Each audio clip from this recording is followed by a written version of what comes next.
inventory, like I've been saying, but the customer certainly needs to receive something that isn't digital, right? They need to receive an actual t-shirt. So that's where your partners come in. Currently, a lot of people ask me, who am I working with?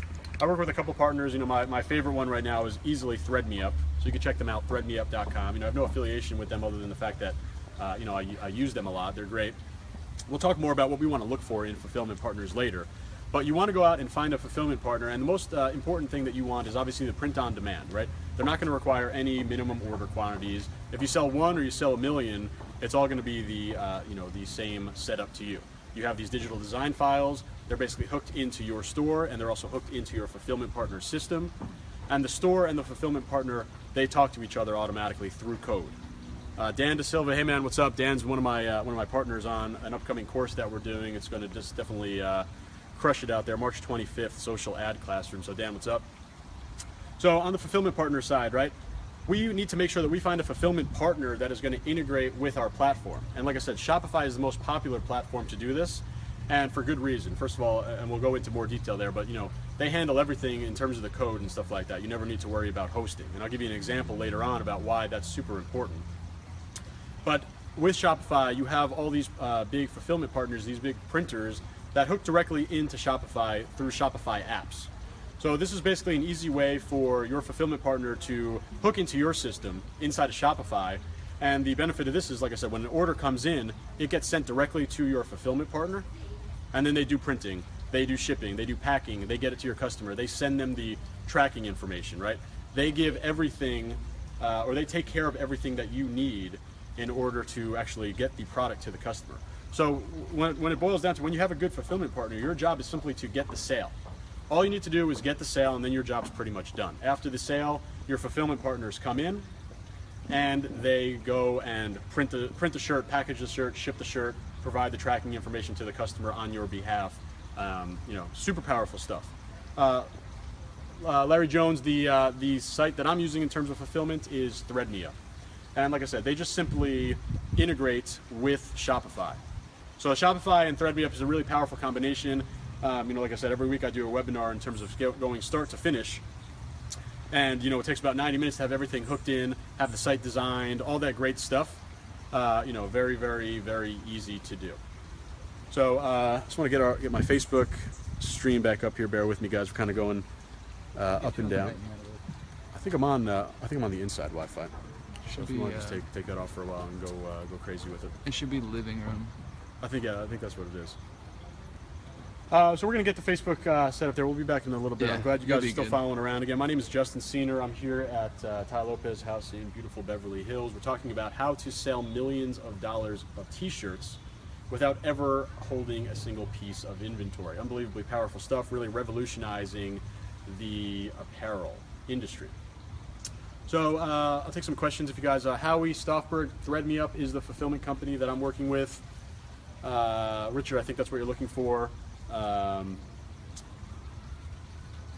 Great. Yep. So some more questions coming in. What's the best way to market t-shirts? We'll definitely talk about that in a little bit. But you just have a copy and paste it in there. I'll get it for you. Sweet.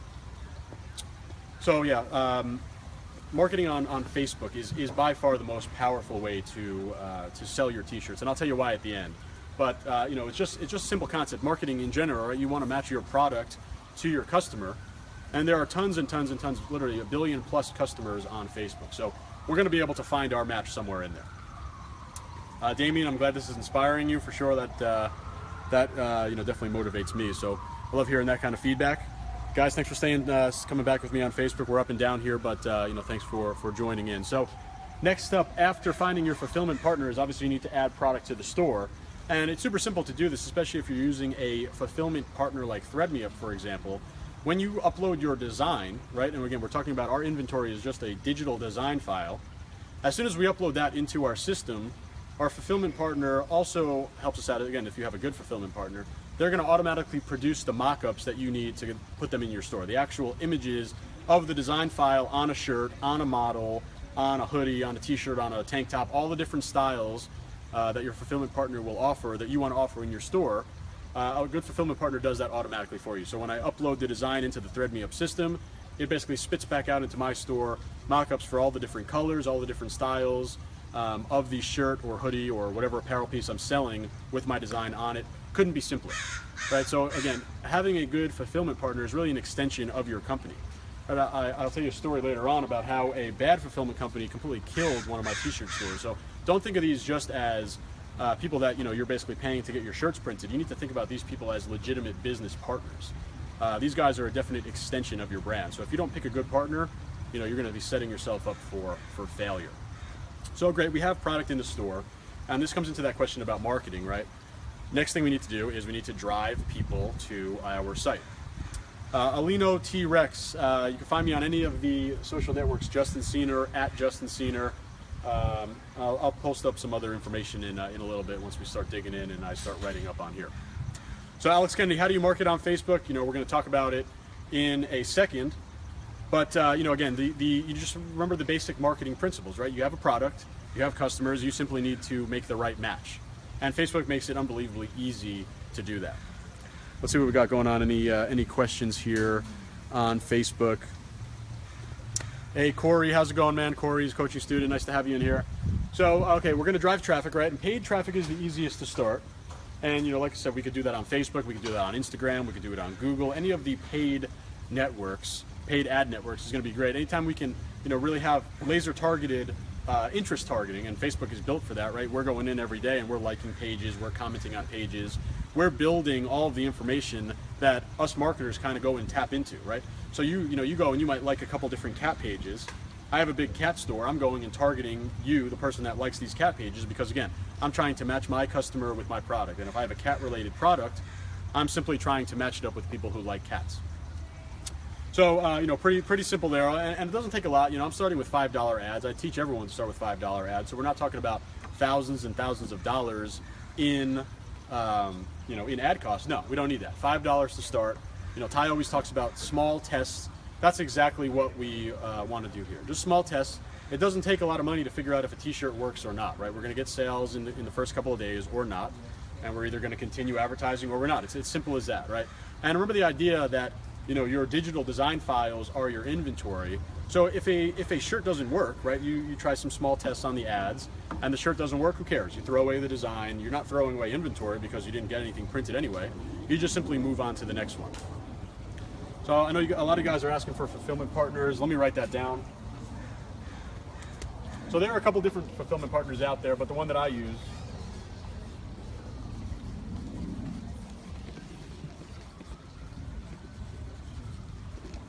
threadmeup.com. Okay, Threadmeup is who I use for all my t-shirt printing. They are great. Facebook down? Yeah, if you want to just put it back on. It's probably going up and down a lot. It's in the bottom. Oh, there you go. I think it just paused. Cool. Yeah, so Threadmeup.com. There are some other fulfillment partners. I don't really recommend any of the other ones. I've used T-Launch in the past to some pretty good success, but I'm definitely using Threadmeup now, and I simply make the most money with them. So that should be good enough reason for for you. So we have our paid traffic. We have some traffic starting to be driven to the store. That's great. Another big facet to driving people to the store is going to be organic traffic. And the reason that I prefer paid over organic is it's simply, money loves speed, right? We like moving quickly. With organic traffic, you can't fake that. You can't pay for that, right? You need to earn that. So they talk about earned traffic, paid traffic. Earned or organic is pretty much the same thing, and that's going to be, your organic traffic from your Facebook page. It's going to be organic traffic from, word of mouth, referrals, maybe SEO in terms of ranking highly on the search engine, all traffic that we're not paying for. So that takes a while to come by. We're not all like Tai. Tai has an unbelievably powerful social media following, right? But you might not have that. Maybe I don't have that. I'm gonna rely on the paid traffic to really kind of speed my way up to getting people on my site. Because again, you could have the most beautiful site in the world. You could have the coolest t-shirt designs.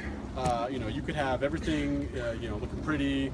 Spend millions of dollars on t-shirts and on designs and all that stuff. But if no one's going to come to your website, it's all meaningless, right? You need people to go to your website. That's why, apart from mindset, which we're going to cover in a minute, marketing is what drives this business. All the entire business is based on loading your store up with designs and then matching those designs up with the right customer via paid traffic.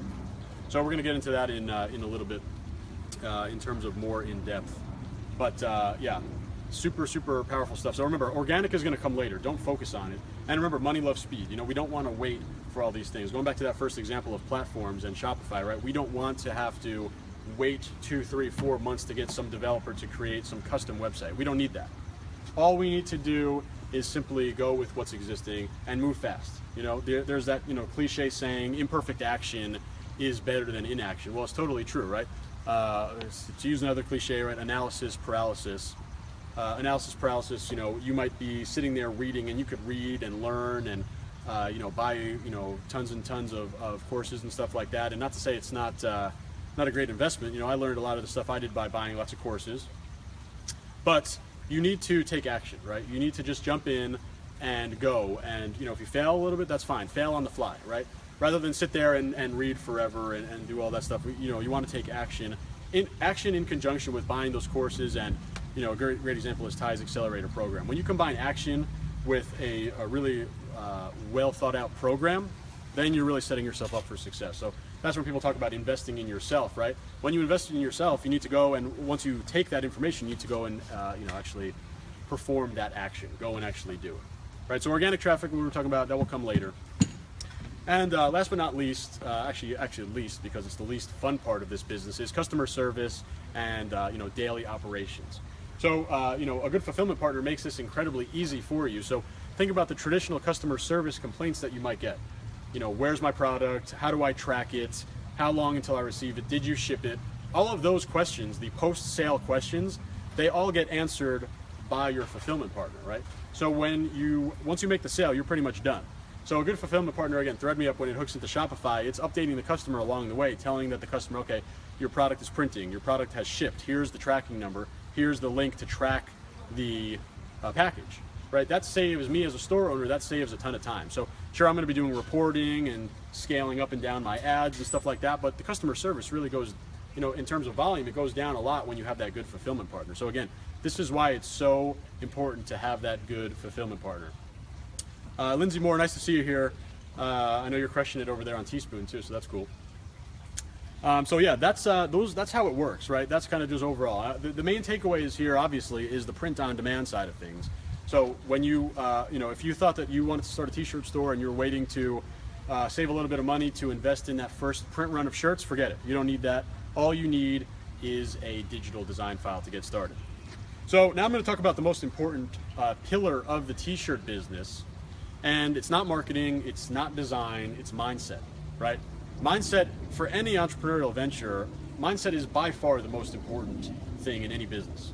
I don't care what business it is, right? And a lot of you guys are asking about seeing the webinar. It's an over-the-shoulder type of thing, so it's not really exactly like this. If you guys are interested, you can check it out here.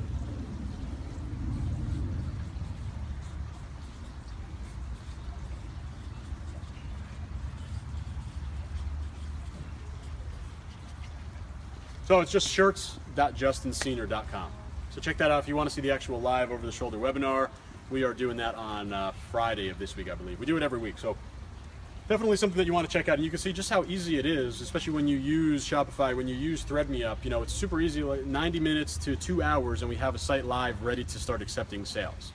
Everything ready in 2 hours, right? Unbelievably powerful. You might be thinking, you know, it's going to take you 2 weeks to read a few books and then 3 weeks to design the website and then a couple months to order the t-shirts. No, we're talking about 2 hours and you have a new store online, a store that could potentially make you millions of dollars. So tell me another business that you can do that. It just doesn't exist. So going back to the idea of mindset, right? First and foremost, we need to have a niche focus. So I give you an example about having a cat store, right? One of my biggest stores is a cat store. Great, you know, you can pick any niche you want. And the reason why I picked cat store is because I'm passionate about cats. I know I don't look like the typical crazy cat lady, but that's cool. I'll tell you a story later on about, you know, not making any assumptions about who your customers are. But on back to that niche focus, you don't want to be having a store where you're going to be throwing 10 cat designs in there, and then 5 dog designs, and then a tennis design, and a golf design, and a yoga design, and a nursing design. That's, you know, that's a lot to focus on, especially if you're just getting started. You need to really dial in all your focus on one niche. First of all, you need to be sure that you're showing and creating the right designs that speak and resonate to the niche. You need to be able to speak fluently in your marketing to the niche. And you also need to master your marketing for the niche. So if you're spread out all over the place, it's going to take you a lot longer, and maybe you have a lot of time, but either way, it's going to take you a lot more money, and we all want to save money, right, when we're testing. It's just going to take you simply more testing dollars to prove all these niches, as opposed to you go in and say, okay, I'm super passionate about tennis. I'm going to make a tennis t-shirt store. Or I'm super passionate about dogs. I'm going to make a dog t-shirt store. So have that niche focus. It's unbelievably valuable. And not only for the focus side of things, but also in terms of your upside on the site. Think about this. If you have a site, my cat store, when I drive people to my cat store in terms of paid traffic or organic traffic, think about what they're seeing in the whole store. First of all, the store is branded, color scheme, logo, everything speaks to cat people. All the products in the store speak to cat people. So maybe they come and click onto my store for a specific t-shirt, maybe they decide to buy it or not. But now they're on my site, now they're browsing through all these other designs and all these other products that are very, very relevant to them, as opposed to just a general store where they click through and they see, a very generic site, a very generic logo, and products from every niche under the sun. It doesn't really speak to them as much. So you're going to be able to make more money for every dollar that you spend by having that niche focus. So next most important mindset thing, I touched upon this just now, is letting data make all the decisions / leave all assumptions at the door. So living a data-driven life, that should be for anything. I don't care if it's a business or just your life. You don't want to make assumptions. You know what happens when you assume, right? So we want to do everything based on data. So that's going to be it could be something as small as you're basically looking at ads, right, and determining if an ad is worth running or not. At the same time, you make bigger decisions like, is your niche worth going in or not? Maybe you have the assumption that cats is a good store, right? We all know, lots of people that like cats, but you want to know for sure. You want data to tell you. And one of the quickest and easiest ways to do that is simply to go into Facebook ads, pretend that you're making an ad, and see if there are 500,000, 1 million plus people in the niche. Now, cats, obviously we know, cats, dogs, nurses, tennis, any hobbies, any interests, any legitimate things like that. Of course, they're going to be big enough, right? But you want to make sure that you're not making assumptions. So I'll give you a really good anecdote here. So when I first opened the cat store a couple years ago, I thought that my target customer would be that, quote unquote, crazy cat lady, right? Single, 45 and over, lives alone, owns her own house. And by the way, this is all stuff that you can find unmarried. These are all things that you can target very specifically inside of Facebook. So unbelievably powerful, right? You can target, you could even target something as specific as people who like cats that are married and have kids in preschool that live in New Jersey. I mean, you could, and are between the ages of 25 and 35. You can do whatever. The power of Facebook is unbelievable, right? But you don't want to go in with any assumption. So my assumption was, it's going to be a 45-year-old woman. Well, 2 years later, good thing I didn't act on that assumption and I let the data speak for itself. My most typical customer is between 25 and 34, and is just a slight majority of women, female. So had I gone back from day one and said, okay, I'm only going to advertise to 45 and up because that's my assumption, well, I was dead wrong, and I would have lost so much money had I acted on that assumption. So let the data speak for itself. When you're starting out, make no assumptions about anything and go for, target everyone 20 years of age and older, men and women, all that good stuff. We don't want to narrow our audience until the data tells us to. So again, thanks for that graphic. Again, my name is Justin Senior. We're here in Tai Lopez backyard right now talking about how to sell millions of dollars in t-shirts without ever owning a single piece of inventory. I see my phone blowing up right now from the Thread Me Up guys because I'm giving them such good plugs, but it's legitimate. Thread Me Up is a great fulfillment platform. Devin, what's up, man? They just treat their customers very well. They have great support. I'll go into that a little bit more in detail. So still in the mindset. So think about my example again with the cats, right? I like cats. I'm a cat person. I wanted to go with that niche because I already live inside that niche, right? I already know. I have cats at home. I have some cat t-shirts. I have cat products, right? I like cats.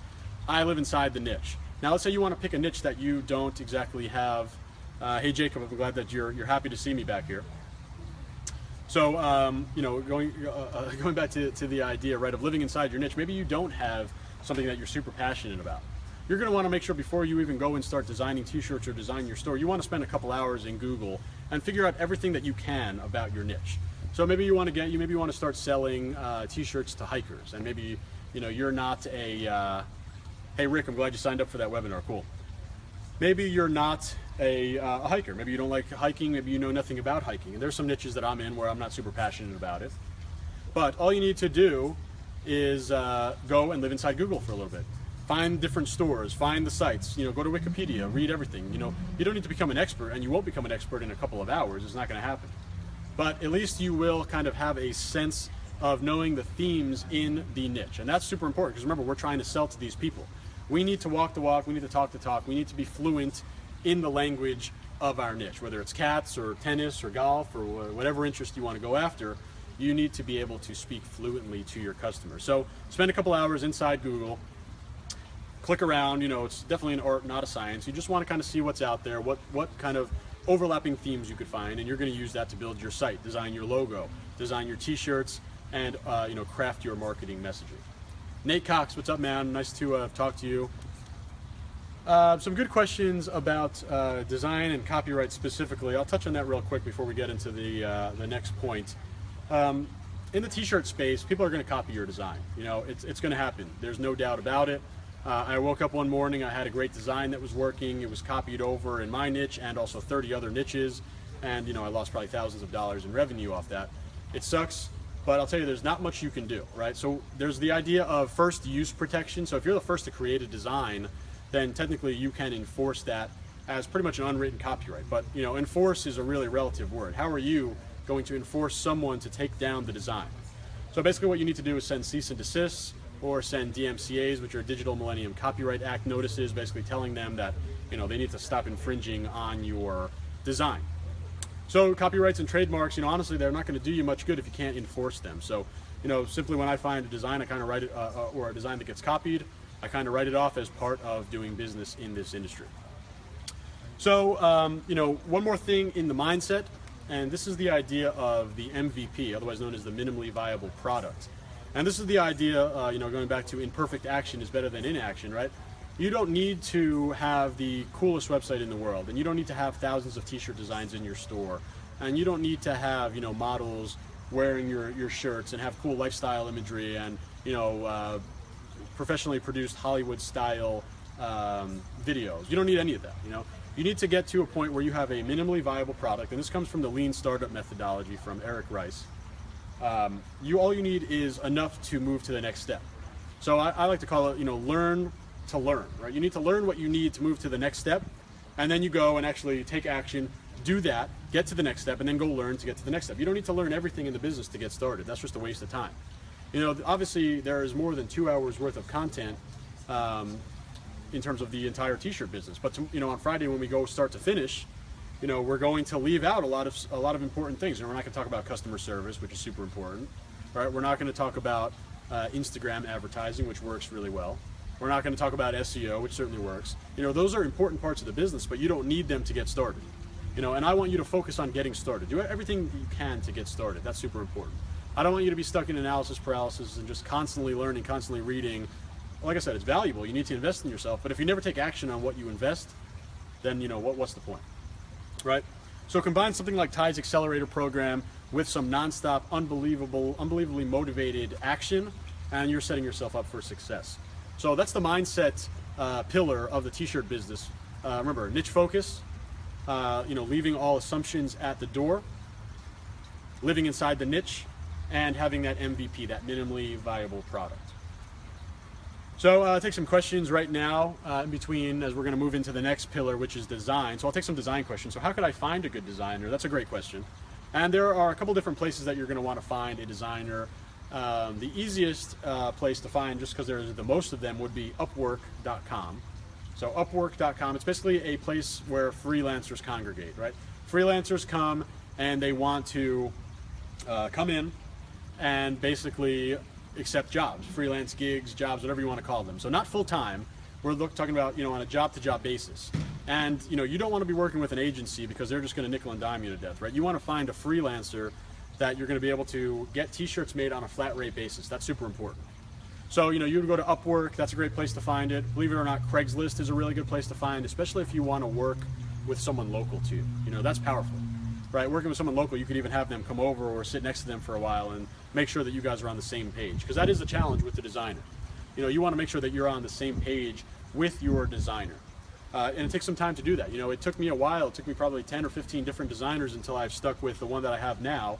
And the one that I have now is working unbelievably well for me. So when you find that designer, you're never going to want to let him or her go. So another good question from Tara on designs is, how do you copyright and protect your designs, Art? And like I said, I mentioned kind of the idea of first use protection. I don't even go and copyright or trademark my designs anymore because, like I said, people are going to steal your designs. A lot of people, they just don't care, right? So it's all about how do you enforce your first right protection, and you could send cease and desists, you could send Digital Millennium Copyright Act notices, and just Google those things. They're basically copy and paste templates that you can do and just fill in your own information. Obviously, a step above that would be getting a lawyer and serving them a notice to take them to court. Mostly it's going to be small claims court, but you'll learn that it's part of the business. It's going to happen a lot more than you would hope it to happen, and you just need to write it off kind of as a loss. So probably not the answer that you want to hear, certainly the answer I didn't want to hear when I figured this out, but it is what it is. Mike Spence says, complex designs don't mean anything if you have a really good art guy. My guys can rip anything off if they want. So I guess you're speaking to the idea of making a more complex design, and you're right. There's unbelievably talented designers that can take this picture on a screen, screenshot it, and turn it into a printable design. So there's really no way that you're going to avoid copycats. It's part of the game. Let's see. Kari, you think I provided a lot of value? Great. We're just getting started. There's going to be a lot more to come. Eric Anthony wants to know about Gary Vaynerchuk's style marketing.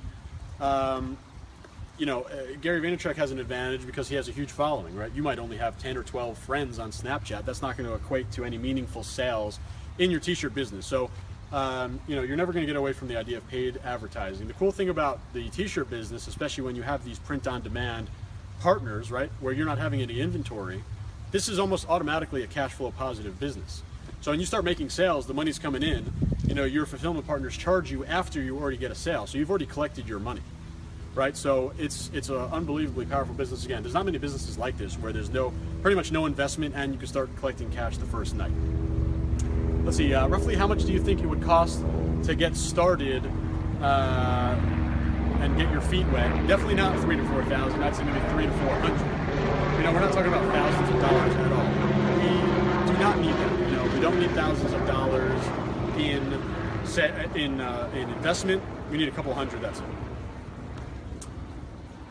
Very unfortunate but true regarding the copyright. Yeah, it's true, Roland. It just is what it is. Is it illegal to use names of cars like Ferrari and stuff like that? Yes. You can't use someone else's trademark. You can't use someone else's brand.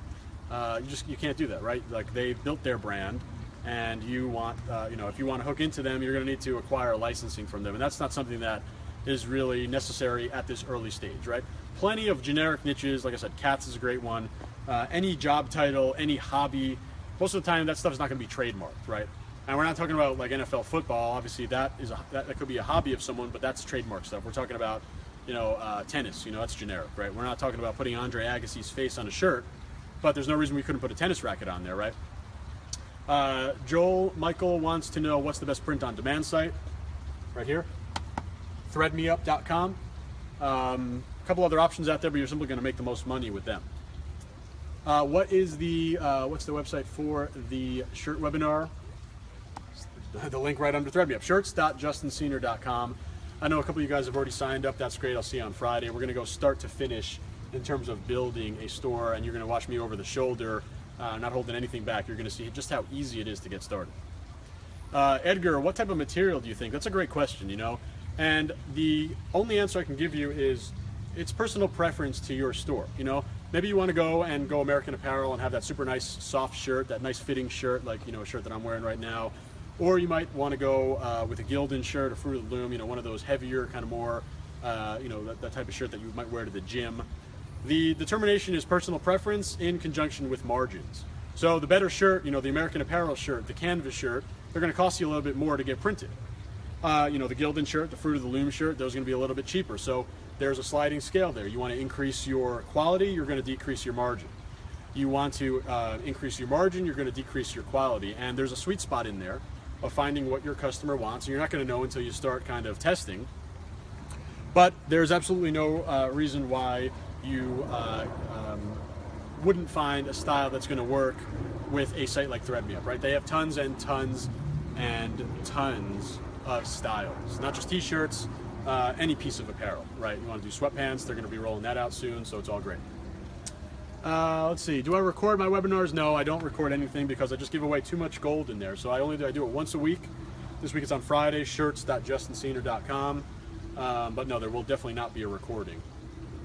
Can you do musicians and songs? No, definitely not, because those are trademark, or copyright related things. So obviously, if you are a musician, you're copywriting your music. You can't go in there and steal someone's lyrics or stuff like that, because it's simply not, that's trademark infringement. So no, you can't do it. Rick LaFada says Gildan is awesome, super comfortable. I agree. I actually use Gildan for most of my shirts. When I do go higher end, I like going canvas, because there's I can't tell the difference between canvas and American Apparel. They're both super soft, 100% cotton, all that good stuff. But it's cheaper. I make more money selling canvas, and I have no complaints from my customers. Bradley Mayo, will the replay to this video be available? If you're talking about this talk right now, it gets recorded on Ty's Facebook page, most likely, so you should be able to see it there. How do you promote a t-shirt, Leroy? We're going to talk about that, but you're going to be doing it with Facebook ads for the most part.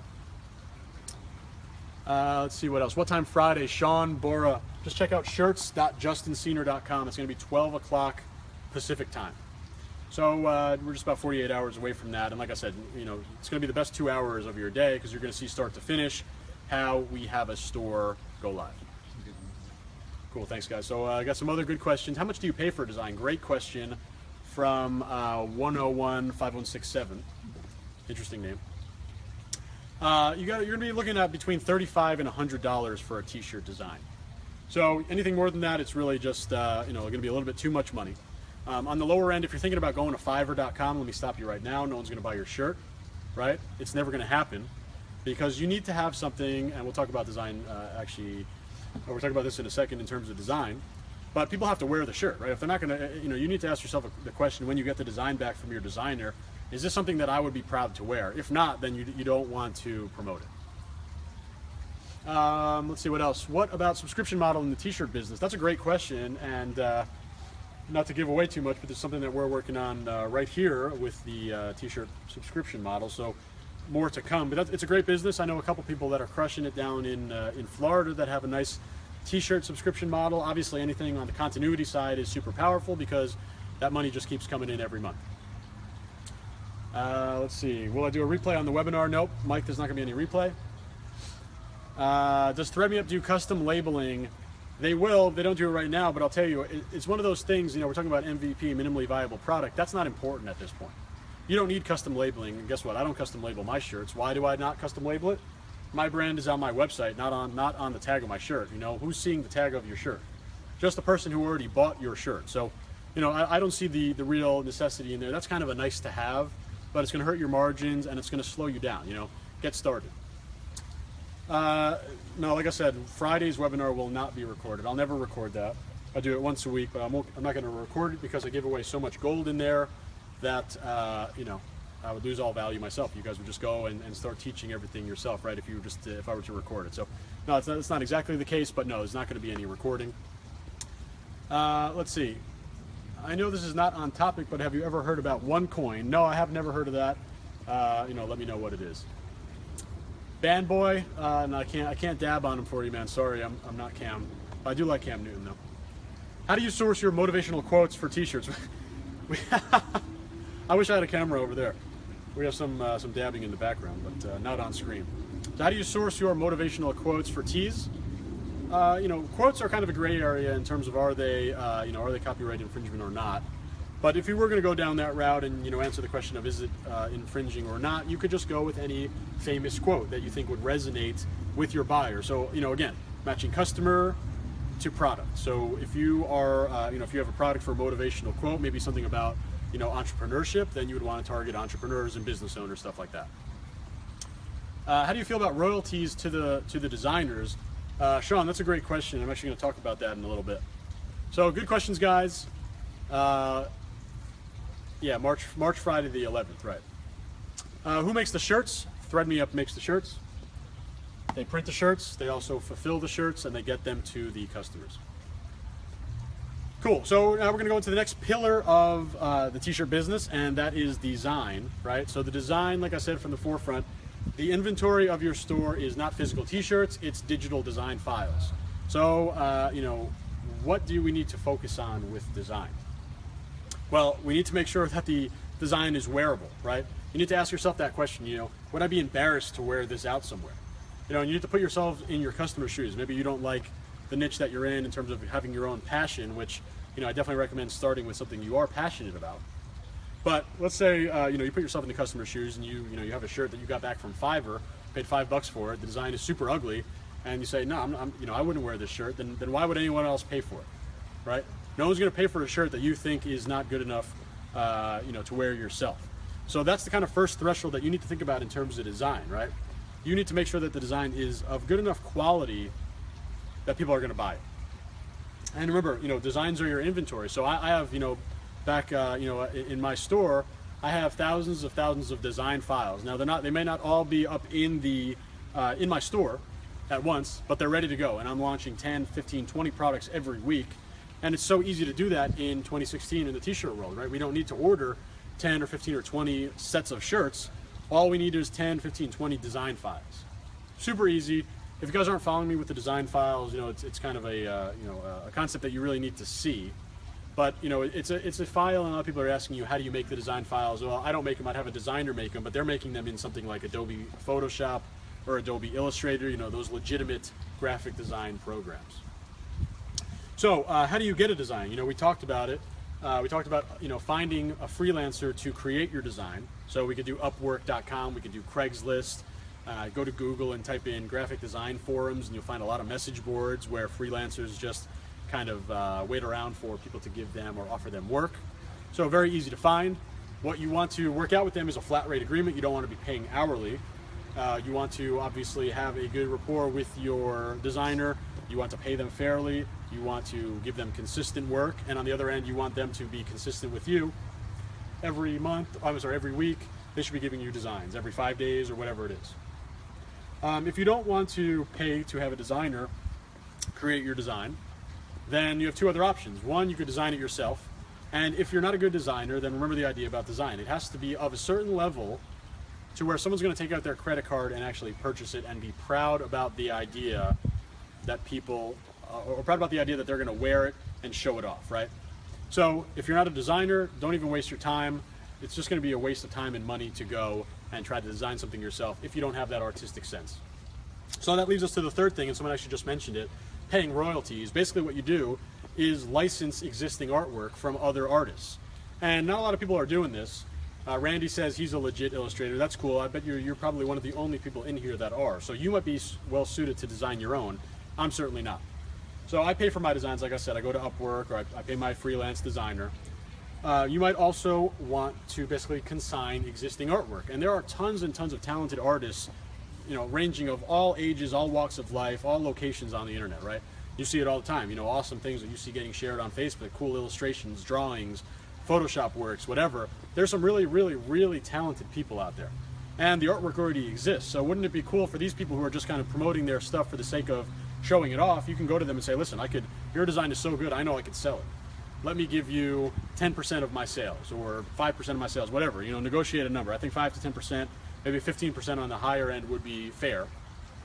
2%, you know, a little low, but you know, give them something fair. Get them motivated to keep creating artwork for you that you're simply licensing out. So you talk about really having no upfront cost with inventory, right? Then if you license your t-shirt designs that already exist, there's no money out of your pocket and you have a store ready to go. So, you know, very, very, very powerful if you do that. I'm doing that for some stores, and, you know, I'm just getting tons of volume in terms of artwork that I'm not paying for. I'm simply just giving out 10% on the back end after I make a sale. Good question. How much do I sell the shirts for? Between $22.99 and $24.99. That's leaving me with about $12 to $17 in margin for a t-shirt, and even higher for hoodies. Jack Atkinson.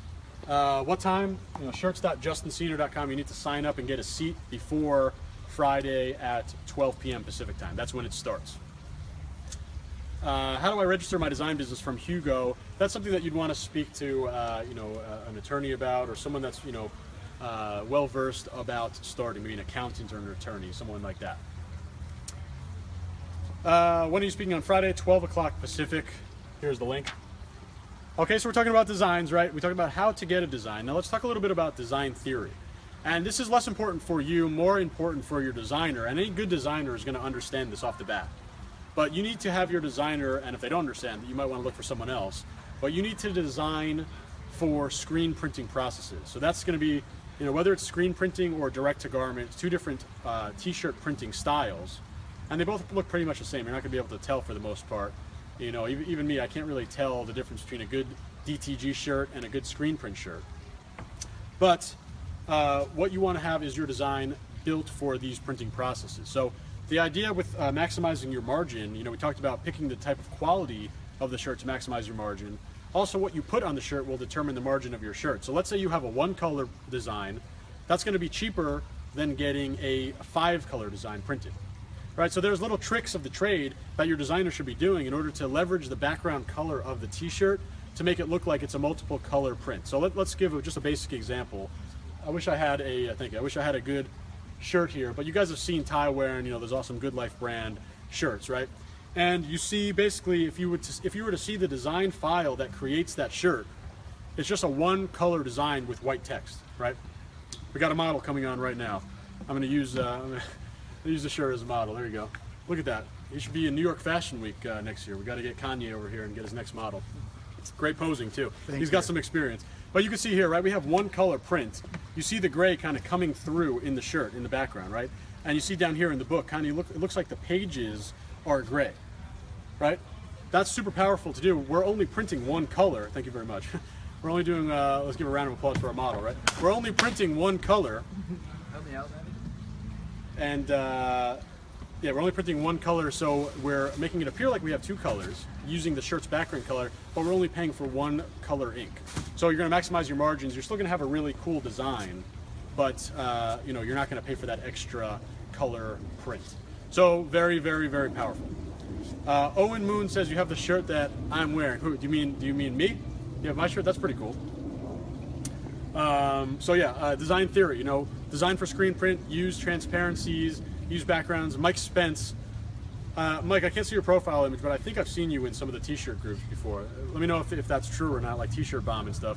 But yeah, halftones, I'm not going to get into it much here, but halftones are a very, very powerful design strategy to make it look like you have tons and tons of shades of 1 color while only having one thing. Thank you. No, I guess Mike Spence, that's not the very interesting cat though.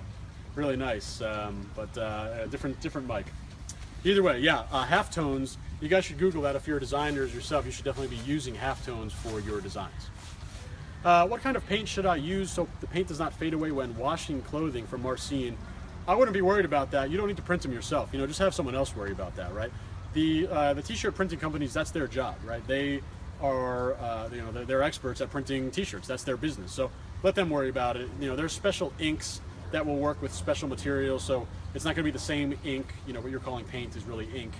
On a 100% cotton shirt, you'd use a different type of ink than you would on a polyester shirt, etc., etc. Can I use the name of a band on my t-shirt design? Is it legal? Nope, it's not legal unless you have the express written consent of the band. Basically, you'd have to have a license from them.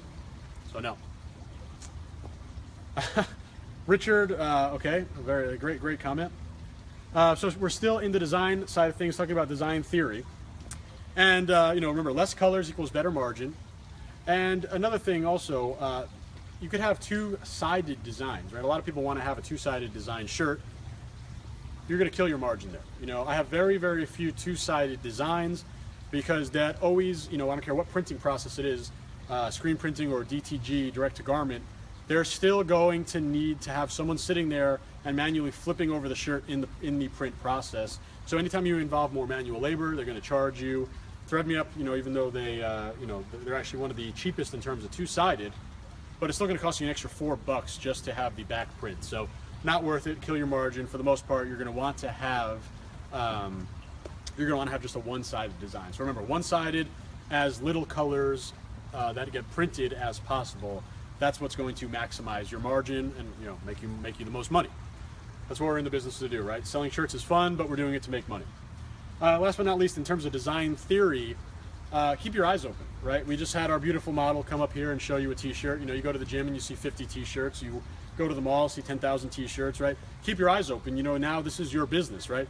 You want to see what's popular, see the trends, right? See what people are wearing, what people aren't wearing, what people are getting feedback on their shirts. What shirts do you like? What shirts do other people like, right? Keep your eyes open. This is your business now, and you have tons and tons of examples just by living your everyday life. So very easy for you to start generating design ideas just by basically keeping your eyes open. So great, you have a design idea, you have a designer that you found on Upwork or on Craigslist or whatever. Now it's time to give a design brief. And that's basically just kind of a job description for an individual design level. So I have my designers creating 5 to 20 shirts every week. You don't have to start that heavy. All you need to really start a store is only 2 designs in your store to get started. So you need to create your design brief. And I'm going to give you a little template of what you could use, but the most important thing that you want to do, you want to talk to your designer and ask them what information do they need. The hardest thing for a designer is getting inside your head. It's going to take a while until you guys mesh and you're not going to open up with that kind of synergistic relationship where they can read your thoughts. My designer now, my design briefs are super brief, for lack of a better word, right? They're super short, because of the fact that I know my designer already knows what I'm looking for. But to start off, here's what you're going to want to include. First of all, you want to have a goal. So you're going to tell them, I want to have a printable t-shirt design delivered. So with that goal, you also need a delivery date. I want this printable t-shirt design delivered within 5 days. You want to talk about, you already have a price set up, right? So you're going to talk about that in the negotiation phase. Then you're going to talk about inspiration for the shirt. And I'm not talking about motivating them to go and get started. I'm talking about design inspiration. So maybe you're going to send them links from other stores that you say, I really like the design here, and I like the text here, and I like the way that they integrate the graphic here. Give them as much information so that, because again, they're not going to be able to read your mind. Give them design inspiration of other actual, printed tees in stores, or printed posters, or memes, or whatever it is. Give them inspiration so they have a better, easier time to create the product that you're thinking that you want created. Give them specific points in terms of colors, text that you want on there, types of images, and you're not a designer, you don't need to show them what you want on the site, but you do need to describe it in detail. The more detail you give them, the easier it's going to be. The more detail you give them, the happier they're going to be, because they don't need to sit there and think, man, your designer's going to sit there and say, I don't know if I should even get started on this because I might be way off. And I'm going to go and provide this design file to my client, and they're going to say, well, this is not anything that I want. So the more information you can give them, the better, the easier your time going to be. And then obviously you need to tell them how you want the file delivered. And this is going to be dependent on what fulfillment partner you want. I'll tell you that with ThreadMeUp, all you need is a transparent .png file of at least 2,400 pixels in width, or you need a fully scalable vector file. That would be an Illustrator file. It would be a .eps file. So .png or .eps, if that sounds foreign to you, who cares? All you need to do is tell your designer that's what you need. And again, any good designer is going to know exactly what that means. So that's the design pillar for you. I'm going to take questions now on anything, but anything specific to design, I'll take that first. And remember the pillars, we're talking about the importance of design quality, right? Design being your inventory, how to get a design, a little bit of design theory, and then that basic design brief. So Henry Lieb, I guess you're a designer. He says, I always ask for not only a design brief, but also a mood board or a vision board, I think is what you're talking about. And that would be basically, kind of even just a couple set of links to get the designer on the same page saying, okay, this is what he wants. He wants a shirt with big block text and an image of the, an image of a cat and, some type of typography, blah, blah, blah. Right? The more examples you give, like I said, the more examples you give, the happier your designer will be. And a happy designer means you're going to make a lot of money, because designers, apart from you, designers will be the most important, or the second most important person in your t-shirt business. Cool. So, let me see some of the questions coming in here. How much money did I start with? Not much. It only took a couple $100s in terms of ad testing to really get up and running. Let's see. I'm talking about once you have started a slogan, my fear is that I infringed on someone else. If you fear that you're infringing on someone else, then don't do it, right? You just don't want to be in any specific spot where you might be doing, infringement on any side of things. So if it's even a question, go and consult an attorney, or just ditch it. James Windsor. No, I'm not related to John Cena. Thank you, though. I could bench more than him, though. So we take some more questions. I'm about to open a new business selling this tea because it's so good. So actually, you guys see, and this always happens with all you guys from Tai's live stream. All you guys are action takers. I already see a lot of people in the comments wanting to kind of hook up with designers or marketers. So take a look at the comments. You might have found your business partner right now. James Windsor, can I please have a Lamborghini in my garage? You can if you sell $1 million of t-shirts, I'll tell you that. What are the file names again? There's .eps, which is a fully vector file. That's preferred, right? If you could do that, that's going to be best. Or you can do a .png file. Mike Mez, what's your bench? Take a guess and I'll tell you if you're right. What's one of my favorite shirts? I like any cat shirt, really. Let's see. Please read. Okay, I will read. You got 25 likes on Facebook, you reached 2,000 people, and 45 link clicks with a budget of $25, and no shirts were sold. Well, you know exactly what to do then. At $25, and that's actually the amount that I test up to, so I will test up to $25, and if I don't make a sale at $25, if I'm not profitable at $25, I'm done. So you're done there. You didn't get the targeting right in that case. Basically, what happens is, and I'll go more into this.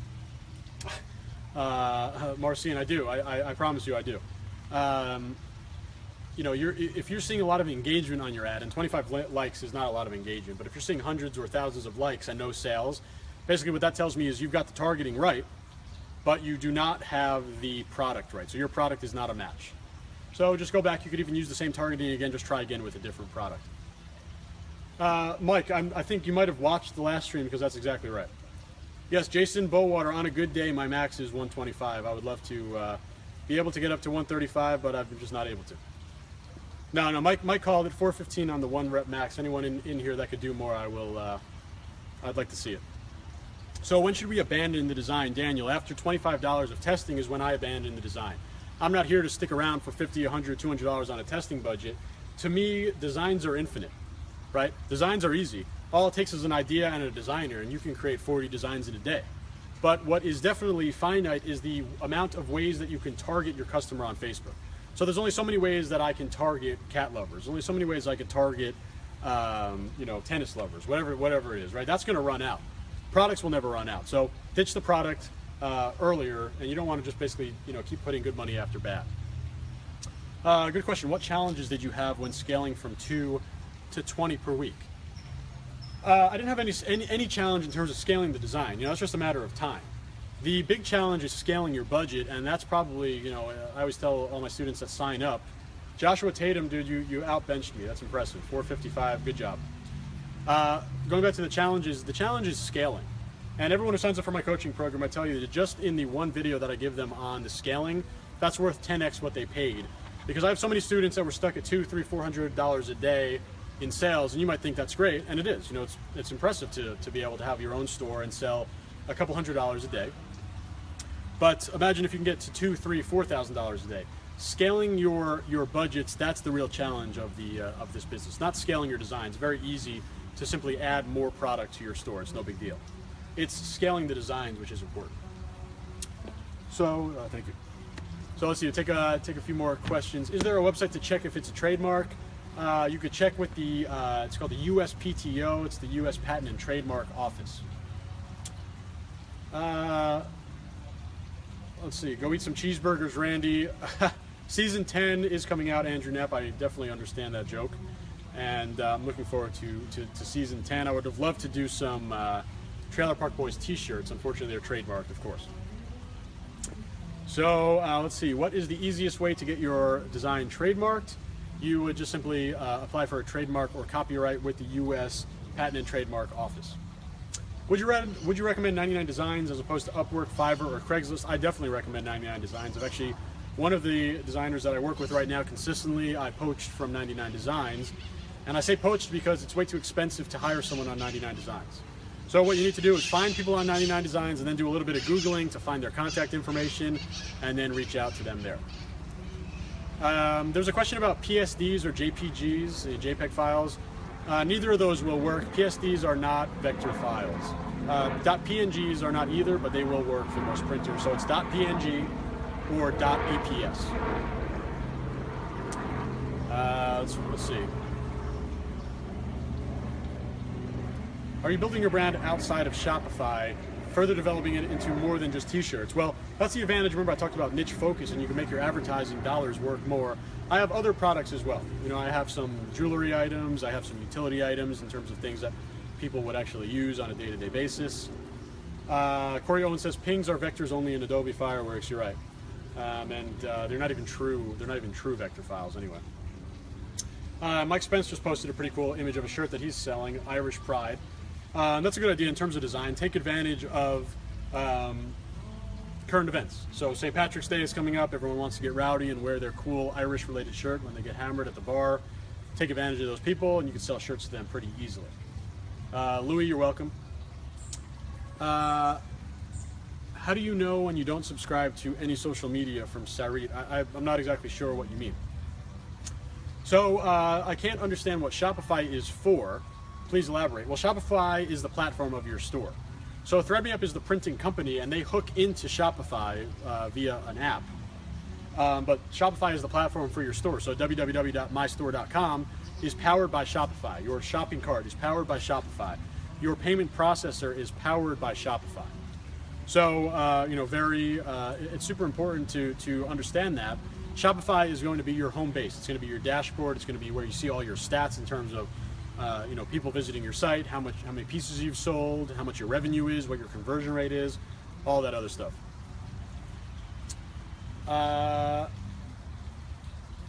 Let's see. The fixed mindset people will make us rich. Yeah, I mean, having a focused mindset, I think is what you mean. That's what will make you rich for sure. How fast did you grow your business, Michael? It's super easy to grow fast here because it's a cash flow positive business. So if you have a t-shirt that's selling well, you're doing paid advertising, you're starting at $5 and you sell a couple of shirts, increase your budget to 10. Sell a couple more, increase your budget to 20, 50, 75, 100, 200, $500, then you start making money very quickly. So, you know, the way to make money quick is to find design winners and then scale those ad budgets up as high as you can. Michael Mez, what is a what's a newbie mistake that most people will make? That's actually not having a niche focus. That's probably number one. And number two would be basically testing ads without having any sort of structure or goal. So if you're just testing ads for the sake of, you know, your only judgment is going to be, am I making sales or not? Then you're basically throwing money away. You know, you need to be able to leverage the data that comes out of the sales to make very, you know, prescribed decisions on your next move. So if you spend $25 on a shirt and it makes no sales, well, there are things that you can pull out of that to like kind of give you a leg up on your next attempt. So let's say, you know, going back to that example that someone posted, they only got 20 likes on there. To me, that says that the targeting isn't right.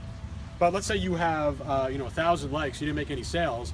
You know that your targeting is probably on, but the product just simply didn't resonate with that, you know, with those sets of potential customers. So you might want to keep the targeting and just try another product. The mindset that you want to have when you test is that throw away products quickly. You can always make more, but really, you know, you want to find those winning interest groups that generate sales. Let's see. What's the best way and resources to test ads? Facebook ads will be the best place to test. And we'll cover a little bit of the basics, you know, later on in this call. But yeah, it's the best place to go. In Shopify, do we have access to customer accounts? Yes, of course. And it's a good question, Wendy. You own all of the data on Shopify. That's why everyone moved away from the t-shirt platforms and went onto Shopify, because we want to build our own business. We don't want to build someone else's. You know, I'm not interested in building, you know, a T-platform website. I want to build my own store. So you have all access to customer accounts. You get their email. They could opt into your email list. You do email marketing. You get all of their information. You own the customer. And yeah, that's very powerful. Everyone knows there's so much money in your list. Can you spell out Shopify.com? You just did. If you're asking if that's the correct spelling, yes, that's the correct spelling. Shopify.com, Shopify.com. Who ships the shirts? Your fulfillment partner ships the shirts. You never touch a shirt at all. Your inventory is your digital design file. What's the key to making a great Facebook ad? It's not really the copy, it's not even the ad graphics, it's about matching your product to your customer, simple as that. So in Facebook, you get to use what they call interests to match your ad. So, for me, in the simplest example, I'm selling a cat product, I'm picking cat interests to show my ad to. How do you test with Facebook? What ad type? I test with website conversion ads. They're kind of the consensus best ad type on Facebook right now. Someone said, Bradley says, shipping from China takes 30 days. How do you combat that? You don't combat that at all. That's part of the game if you're drop shipping from China. But, the good thing about the fulfillment partners is they're all US based. Is this just for American companies? Theo Dryden, no, not at all. ThreadMeUp has opened up internationally, and I'm sure they'd be able to help you out wherever you are at. How do you get around shipping times? You don't. Like I said, if it's coming from China, you either are going to pay, some ridiculous number for DHL Express shipping, or you're going to use ePacket, which they claim to be 5 to 15 days, but it's really going to be 3 to 4 weeks. So that's a huge benefit of if you're thinking about doing some sort of no inventory business, drop shipping or t-shirts. T-shirts is way better because of the fact that they're US-based companies. Shipping times are great. Julian Washburn, what if you have a current niche following, like organic traffic? How do you market to them? Well, if you, all you need to do is just make posts then. If you really do have a good organic following, all you need to do is make that post. How do you sign up for Friday? Shirts.justincener.com, JUSTINCENER, and it's free to sign up, obviously. Let's see, Corey Owens recommends a great book at Barnes & Noble called The Ultimate Guide to Facebook Advertising. It sounds like a good one. Justin Cena, what's the blue behind you? I think it's the pool, right? I'm not sure what you're seeing exactly, but I think it's the pool, or maybe some big pots, or we're basically in a tropical paradise right here in Ty's garage. What else? Do you need licensing for Fruit of the Loom or Gildan? No, that's a good question. You don't need licensing for the actual blank shirts.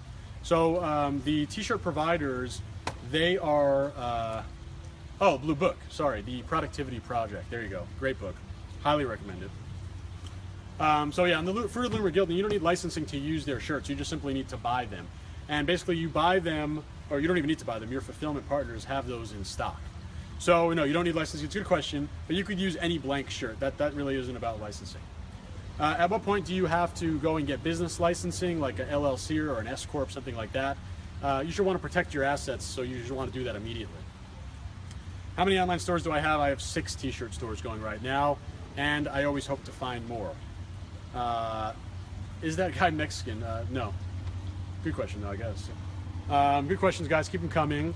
I like the really, really random questions, too, keeping me on my toes. So thank you, Luis, for all these those good comments. Justin Cena is the man. Thank you so much. I'll see you on Friday if you signed up. That's great. Let's take another question, and then I'm going to move into the next pillar, which is partners. Let's see what we got here.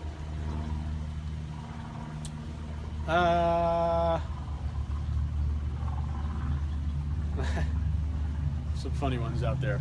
So let me get this straight. You don't pay your fulfilling partners until you make sales. I'm thinking of what's out of your pocket if your design doesn't sell. That's exactly right, and that's why this is so powerful.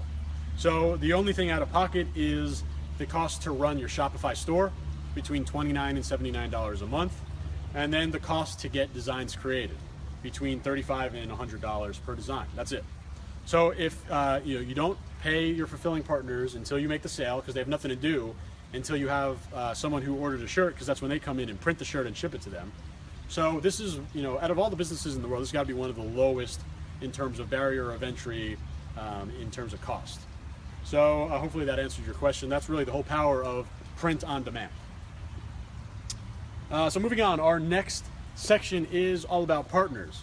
So we're going to have a couple different partners in our store. The 2 most important ones is going to be our website platform. So we talked about why we want to use Shopify. I'll go into a little bit more detail, right? We need to look at things like reliability. We need to look at things about hosting uptime. We need to think about things like code control and backups and integrations and apps or plugins, right? All of these things are super important for you as a business owner, especially if you're a business owner that doesn't have a lot of technical expertise. So everything that I talked about is, are some of the biggest features that Shopify provides, right? So I'll give you the mic drop of when, people are going to come in here and say, what about WooCommerce, which is a free WordPress e-commerce platform? Or what about, Big Cartel or any of the other hosted platforms? Well, you want to talk about other hosted platforms, they're not going to have the integrations that Shopify has. Shopify has, the most important integration being your t-shirt printers. Most of these printers only hook up with Shopify. Then you have this robust community that helps you with any support questions that you need. So if you've ever used WordPress before, you know that there are just, literally millions of users out there. If you've ever had a question, pretty much you go to Google and, just search your question, you're going to find an answer. That's now starting to happen with Shopify as well, because there's so many users that, any question you had, people have probably already battled and solved that. So that's huge. You want to go with a, Big Cartel or something smaller, which, they bill themselves as a Shopify competitor. There's just not a lot of users there. The support is not even close to the same, and you won't have the integrations. So how about WooCommerce, right? Oh, it's free, man. It's so cool. Why don't you want to use WooCommerce? Well, here's the mic drop. You are spending, there's some days I spend $25,000 a day in ads. So let's say you're spending, let's say you're spending $250 a day in ads, whatever number it is, right? And you're, with WooCommerce and with WooCommerce and WordPress, you're responsible for the hosting of the site yourself. If you don't know what hosting is, basically it just means where your files are going to sit. And when people access your domain, they get shown these files from your host.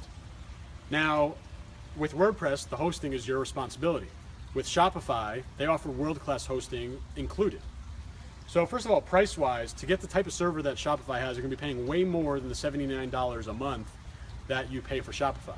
But think about this worst-case scenario. You're sending traffic, $25,000 worth of traffic, and then your site crashes. And people are clicking on your ad, and they're going to a site that says 404 error, or this site doesn't exist, this site is offline, whatever it is. You want to know the fastest way to lose $25,000? Send people to a website that is not online anymore. So now let's say, first of all, you need to get alerted about that ASAP, and then you need to go solve the problem. How many of you guys in here are server management people? Probably none of you. I'm certainly not. I don't know how to deal with a server that gets overloaded. I don't know how to deal with elastic servers and cloud servers and, kind of pushing the load across different servers. I could barely even speak fluently about that type of stuff, much less go and fix it. So, that's what I like to call the mic drop. There's no, that ends the argument by far. You don't want to have the scenario where you're sending paid traffic to a site that has crashed. So that's it. You're using Shopify. There's no discussion in terms of your platform partner. So what's next? Obviously is your printing partner, and I've been talking this whole time about ThreadMe. So what do you need to look for in a printing partner? You need reliability, obviously, right? These people are an extension of your brand. As orders come in, you need them to be, almost immediately taking the orders and putting them into the fulfillment queue. So that means they're going to, set up the design, get the shirt printed, take the customer information, create a shipping label, create a tracking number, pick and pack the shirt, send the shirt out, and tell the customer about, about their tracking number and how to track it. So, Corey Owen says, I have 2 servers and 30 sites. I bet you're probably one of the only people on here that manages your own servers. So you might be suited to do it, but I would still even tell you that Shopify is going to be worth it for you. So back on printing partners, right? Reliability and reputation, that's number one. Then we need scalability, right? We don't want a small shop that, sure, they can handle 10, 20, 30 designs a day, but what happens when you're selling 1,000 designs a day? Or, I'm sorry, 1,000 shirts a day? You need them to be able to scale with you. So I think, ThreadMe did over 1 million shirts printed last year. I mean, obviously they can scale for your needs. I would be very weary of the kind of pop-up printers that, it seems like there's a new one every week. Where's their reputation? How long have they been around? And can they grow with you? It's a little questionable. Obviously, there are pricing considerations. I use ThreadMe because I'm making the most money on there, and for some of the other reasons I was telling you, like reliability, scalability. I would urge you not to solely look on price. Because like I said, there are new people that are popping up all the time.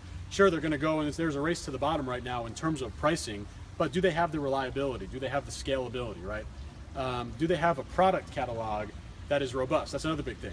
You know, we don't want to just be selling men's t-shirts. We want men's, women's, we want tank tops, we want hoodies, we want long sleeve, we want other apparel items, jackets, hats, pants, whatever. A good fulfillment partner, they're going to offer all those things. And remember, with our inventory, the inventory is the digital design file that can get printed onto any piece of apparel. So, you know, you talk about expanding your inventory, you still have that just one digital design file, and you could have as many as 20 different products, different shirts, different hats, hoodies, pants, sweatpants, whatever it is, all from that one design file. Yeah, thread me up, guys. Thread me up is the one. The link is up here. And then last but not least, responsiveness to customer service. There will be some issues, you know, maybe the shirt, you know, there's definitely going to be some manual error because humans are still involved in terms of taking the shirt and printing it and shipping it. I found very little errors with Thread Me Up, but sometimes they do exist. So you need customer service to kind of make sure that they're responsive enough so you can continue running your business, right? You don't want to have this fly-by-night company that only offers email support. You can't contact anyone for 24 hours and you're sitting there trying to service your customer and they're getting pissed off. Guess who they're getting angry at?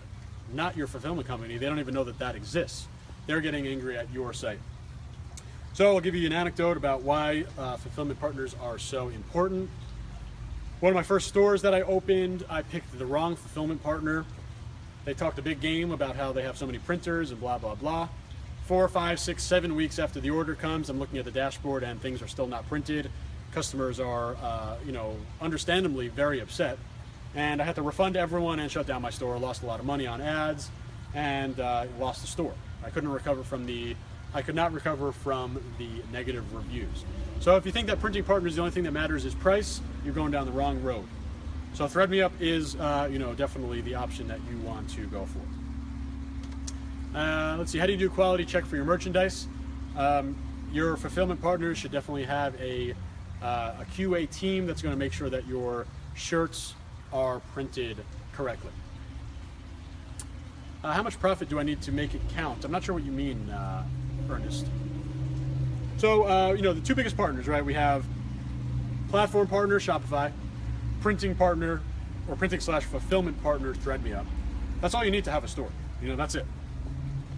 So, you know, that's the partner talk. You know, some people want to do other products outside of t-shirts, and that's where you might need a fulfillment partner to actually ship out your physical products. You know, we're not so focused on that right now. Obviously, this talk is about t-shirts. So those are the two partners that you need. You need the platform, Shopify, and you need the printers, Thread Me Up. And they hook into each other with a Shopify app. Thread Me Up's app is called Fulfill. It's private right now, so I can give you an invite if you want. Just find me on Facebook, Justin Senior, or you can find my group, Senior Shopify Mastermind, and I'll get you access to that. So there you go. That's the partner talk. Let me answer some questions on this or anything else. So let's see. Is the digital design file property of, or can Thread Me Up use it and you get no royalties? That's a good question, Roland. Thread Me Up will never use your designs, right? They won't promote your own designs and try to sell them themselves. I know there was a lot of backlash when Teespring started doing that. You know, Thread Me Up absolutely will not do that.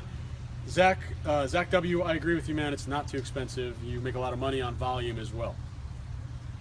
Does your shirt have a lot of design, or is it basic and simple? I have some very complex designs. I have some very simple designs. They both sell very well. It's more about matching up that product to the customer. You could sell anything if you find that match. Donnie Themes Brewer, you could order one yourself if you want to get a sample. You know, I'm sure you're going to be happy with the quality. Let's see, minimum order requirements? No. You sell one or you sell 1 million, Thread Me Up's still going to print for you. So a great fulfillment partner will never give you a minimum. Now I'll tell you that Thread Me Up gives you volume discounts, so that's great, but you don't have to meet those volume numbers. You know, you just pay for one shirt or 1 million, it doesn't matter. Hendrik, you're welcome, man. I'm glad you're enjoying the info. What other Shopify apps do you recommend? I'm very simplistic in this. So obviously I have my Thread Me Up app, the Fulfill app, and then I only use a couple other apps. One would be MailChimp, and if you guys aren't familiar with MailChimp, definitely go research that. It's a really powerful email marketing platform, and we all know how valuable email marketing it is. And someone had previously said, do we own the customer data? Yes, we do. So they get added to our email list. And just in one store last month, I spent $150 on my MailChimp account, and I brought in $2,500 in revenue just by emailing once a week. So email, at the very least, email every week. It's free money every single time. Other apps would be, I like to use an upsell app. So it's called Smart Bundle Upsell. It's and spelled SMAR7. Smart Bundle Upsell. Easily the most powerful upsell app out there. And I know the guys who made that app, very trustworthy guys, and they always create good stuff. And then you always want to have a cart abandonment app. So cart abandonment, basically, when you have people come to your site and they add a product to their cart and they start the checkout process, but they don't finish, this app can capture all that information, and it sends them follow-up emails saying, hey, please come back. Please, we saved your checkout. Come back and finish it. Unbelievably powerful. That app costs $8, and consistently every month I'm taking $3,000, $4,000, $5,000 in revenue off of that $8 app. So we want the upsell app. We want MailChimp. We obviously want the Fulfill app from ThreadMeUp, and then we want the cart abandonment solution. And that's all I use.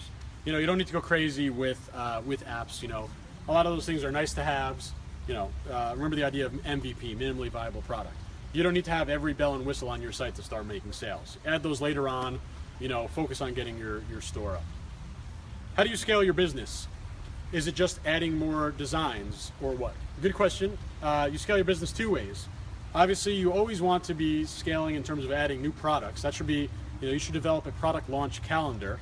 So I have my next 90 days set out. I have the designs I need for the next 90 days ready to go. They're already hooked into ThreadMeUp. So what you do is you kind of map out, okay, this week I'm launching 10, next week I'm launching 10, week after that I'm launching 15, blah, blah, blah. You want to have a constant stream of t-shirt designs. There's no way around it. This is a volume game, right? You're not going to make millions of dollars with one or two designs, right?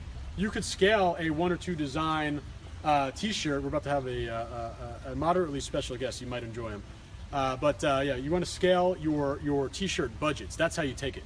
Take those shirts that are winners, spending $5, $10, $20. No, $100, $500, $1,000 on that ad. That's how you scale. $7 million business. How old are you? I'm 28. So I think you guys might be happy to see the special guest that we have coming up over here. I'm gonna pop in later, but I'll pop in and say hello. We got Tai over here wearing one of the awesome the Good Life brand shirts, and you're definitely gonna want this one. Speak less, do more. Well said. Boom. What's up, Tai? Good to see you. I'm gonna be back in a little bit, but Make sure it's on, so. it's hard to see if this one's on. Check it. Is it on? So Justin, you talking about how you built a $2.7 million business. How old were you when you built it? 27. 27. Be watching on my site. I'm gonna come back here. I'll be back on in about an hour or two, around 2. What time are you going till? As long as you let me go on. Now probably about another hour. We'll see. Okay. Did that coincide on purpose? 2.7 million at 27? I was going to go to 2.8, but I stopped at 2.7. You wanted to wait till you were older? This year I'm going to go 2.8. Maybe next year I'll go 2.9. That's it. I don't want to reach 30 though. That's it there. But yeah, I mean, like I've been saying, guys, if you want to scale the business, you do it with t-shirts, more designs, and you do it with your ad budget. Don't be scared. It's a cash flow positive business. You want to put that money in there, you're going to get paid back immediately. As soon as you make sales, Boom. So I'll be back. I will be back. full time. So I'll be back for you guys later. I know I see a lot of you guys waiting. Glad Tai is here. He'll be back, guys. Don't worry. That's a hilarious shirt, Corey. Corey put a shirt up here about combining Dragon Ball Z and Bernie Sanders. Pretty interesting. I'm not so sure how that would fly in terms of trademark, but interesting design for sure. So that was answering your question. How do you scale your business? Designs, but more importantly, scale your budgets, right? Like I said, I have students that are going $200, $300, $400 a day. They're making nice money. But if you apply a really good scaling strategy and you kind of get in the mindset of needing to spend money to make money, on the ad side at least, that's when you start seeing those $1,000, $2,000, $3,000 days. That's where you're on track for $1 million for the year. So don't be afraid to scale, right? It's risk, but as you've seen throughout this whole thing, there's very limited risk in this business, right? There isn't so much risk. There's not, you don't have inventory. So if you're going to put any money on the line, put it on the line on your ads. And you don't throw money blindly, right? You have an ad that's working, then you put money to it. You have an ad that's not, then you stop spending money. Do you spend a lot of time on different shirt cuts? No, I don't. I find that my customers like simplicity. So I'm offering, one or two styles or maybe two or three styles, depending on the season. Maybe I'll throw a hoodie in there or a tank top. But for the most part, they're basic men and women cut t-shirts. What's my Snapchat? All of my social is just @JustinSener. See the spelling out here? I'm the only one with this name, so I got @JustinSener on everything. Follow me on Snapchat, Periscope, Meerkat, Instagram. I always give out amazing free tips in terms of Facebook ads, t-shirts, anything entrepreneurial. So I would love to follow you guys there. Henry Liebes, gray area. Henry Liebes says parody art is legal. Questionable. If I'm the Dragon Ball Z rights holder, I may not want my brand portrayed that way. So I could certainly go and send a cease and desist, and most likely you would have to comply.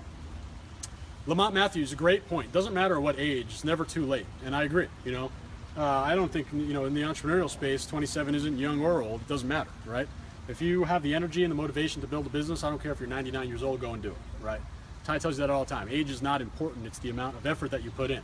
And I don't care if you're 12 years old or 120 years old, you still need to invest in yourself. So, and we all know how to do that, right? Tai's Accelerator is a good example of that. You're never too old to learn new things. And a couple of years ago, I didn't know anything about the t-shirt business, right? So, I don't care. Whatever age you are, you're never too old to learn. So, take a couple more questions. Do you have to open a company and where? That's going to be something that you'd want to talk about, with an attorney or an advisor there. For the most part, you're going to want to start something like an LLC or an S corp to protect your individual assets. I want to build a brand like Nike or Under Armour. Is the strategy different? It's totally different. Yes, absolutely. So, it's easy to sell shirts that are tied to an interest, right? Cat shirts, tennis shirts, golf shirts, motivational quotes, right? You saw Ty's t-shirt, right?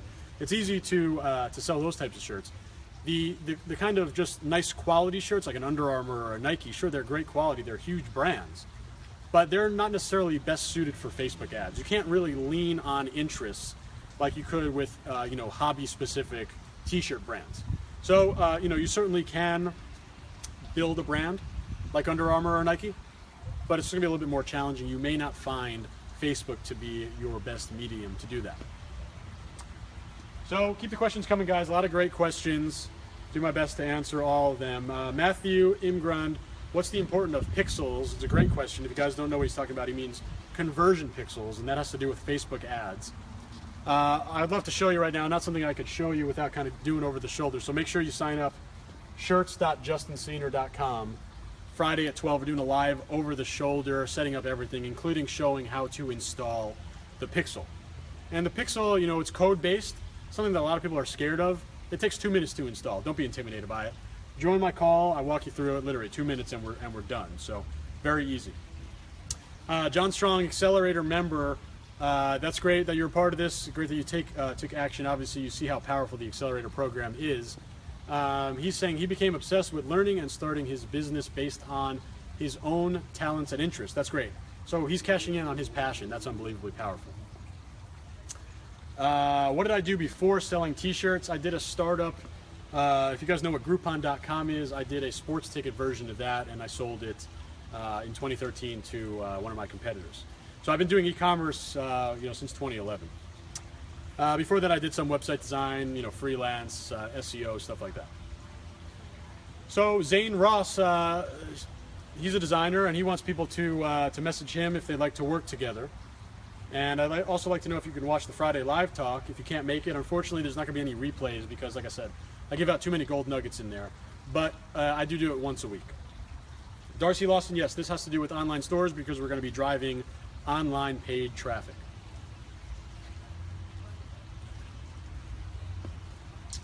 Cool. I'll take a couple more questions and I'll move in to the next section. Do I teach how to get started? Yeah, absolutely. I have a lot of coaching students right now that are absolutely crushing it, doing $2,000, $3,000, $4,000, $5,000 a day just in sales. So find me over here. You can check out coach.justinsener as well if you want more information on individual coaching. What else we got here? What age did I start? I've pretty much been doing entrepreneurial stuff forever, ever since I can remember, even in like second grade, selling candies and stuff and just flipping those from 7-Eleven. If you have it in you, you have it in you. That's the bottom line. Let's see. Okay, guys, I'm going to save some of these questions for the next step.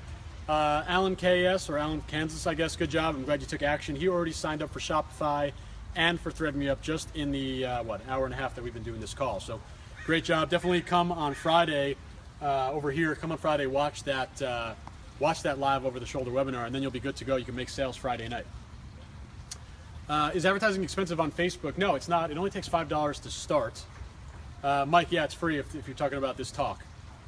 12 o'clock Pacific. Just check out, all the information is on here.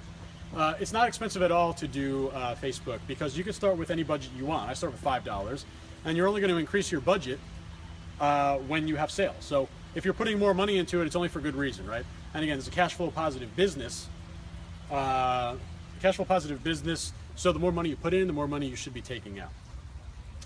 Yes, moderately special. It's So do you have to have a business to be in Tai's Accelerator program? Absolutely not. And if you have that entrepreneurial spirit, I can't recommend the Accelerator program enough, especially the entrepreneur side of it, because you will definitely understand, or start to understand, all the different things you need to bring together to build your business. Can you say which cart abandonment tool you use again? It's called Abandonment Protector. Abandonment Protector. It's on Shopify. It's called the Shopify app. It's $8 a month. 21-day free trial.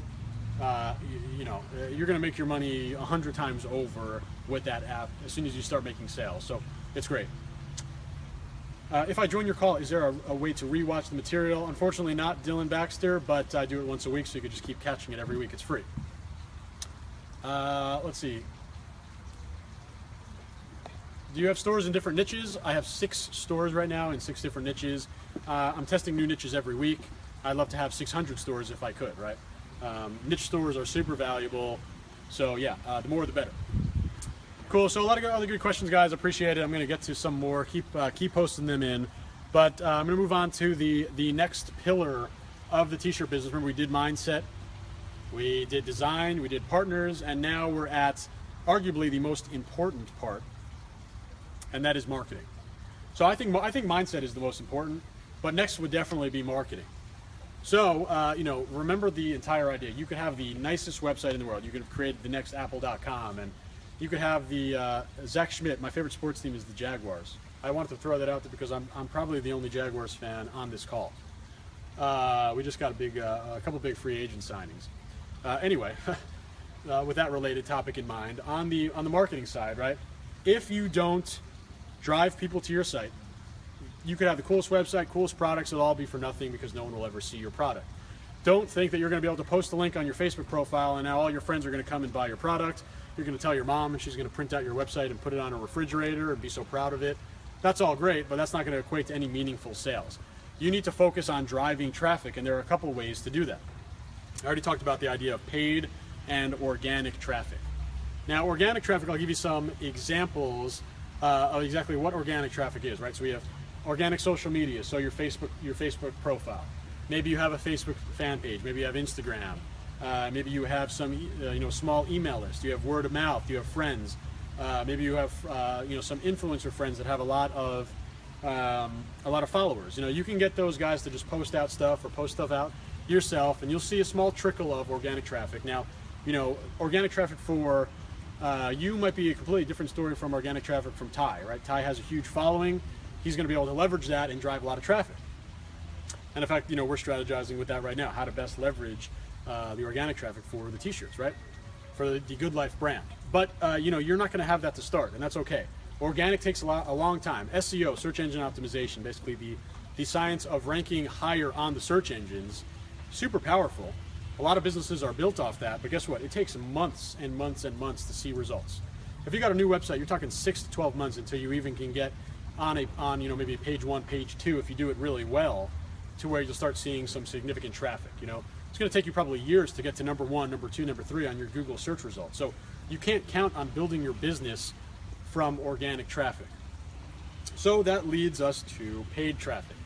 And in a cash flow positive business like this, where we have no inventory and we're cash flow positive as soon as we make sales, then paid traffic makes the most sense.